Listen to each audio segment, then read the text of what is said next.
Eu acredito muito que a cura do mundo somos nós, povos indígenas.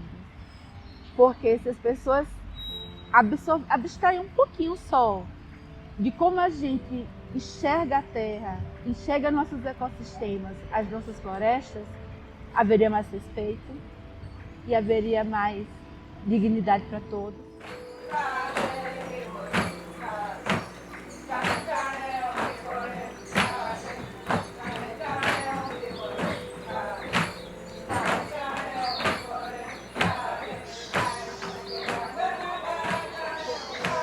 Amiga é a articulação nacional das mulheres indígenas guerreiras da ancestralidade. Em plena pandemia, quando a gente estava vivenciando a pandemia, e aí a gente teve que aprender a lidar com as redes sociais. Até então a gente fazia sim uso das redes sociais como ferramenta de luta, mas não com a intensidade que foi se transformando durante a pandemia. Porque foi a única forma de a gente fazer mobilizações e articulações e para o movimento mesmo dos povos indígenas. Porque nós tivemos um problema assim da Covid-19, da pandemia, mas nós tivemos um problema que foi um racismo institucional. A política genocida, ela foi uma política adotada pelo governo anterior brasileiro. E isso fez com que nós tivéssemos que se unificar cada vez mais e fortalecer a nossa luta.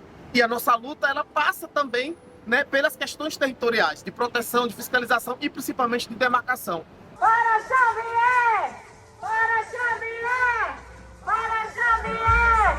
Demarcação já! Nós estamos aqui na terceira Marcha das Mulheres Indígenas, que acontece bienalmente, desde 2019.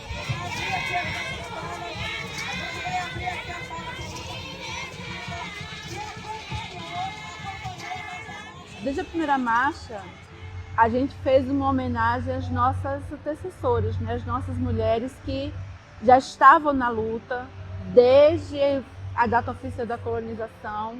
Elas resistiram, foram sucumbidas, foram derrotadas no sentido de ter sido violentadas, de ter sido esquartejadas, enfim, de ter sido raptadas.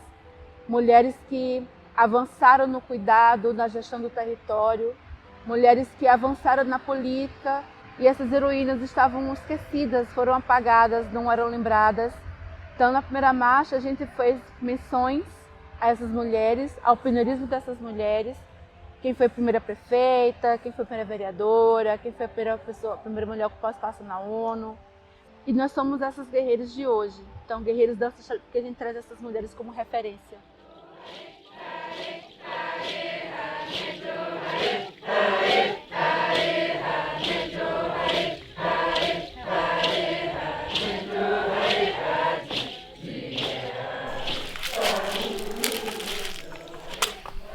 A gente hoje, né, a comunidade se fortaleceu bastante quando surgiu a pandemia, porque a gente conseguiu saber o preparativo e organização e como enfrentar uma situação que é tão complexa, que é tão difícil, que não tem controle, que você não sabe, que você não está vendo, né?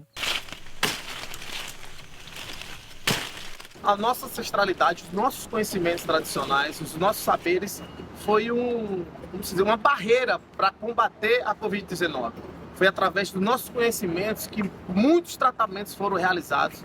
Nós ficamos 6 meses fazendo vigília, todos os dias rezando e tomando os remédios que nossos guias passavam, de chá, de banho, de defumação, para proteger nossos corpos. Nós participávamos muito da cultura durante a pandemia, porque a gente ficava mais na aldeia, a gente conseguiu aprender bastante na nossa cultura, participamos bastante de nossas festas, né? Então, isso foi um bom momento também para nós.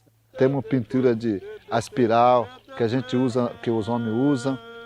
Para nós indígenas, quando você usa aquela pintura, porque você representa a comunidade, porque você é uma pessoa importante dentro da comunidade para salvar a comunidade, para lutar diante do teu povo.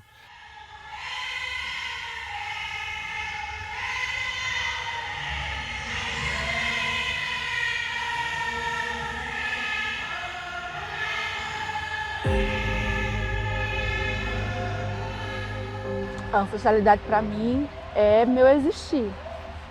Eu vivo porque, né, antes de mim tiveram muitas histórias Pancararu, muitas mulheres Pancararu, né? E foram elas que nos orientaram na pandemia. A gente não pode esquecer que a gente tem tradicionalmente dentro da nossa cultura e também dentro da natureza, que é onde a gente tem remédios medicinais que vivem dentro da natureza. A partir do momento que a gente se identifica como povo, a gente carrega um território. Então é esse território que nos faz ser esse corpo e a espiritualidade que a gente evoca. Corpo, território, espiritualidade.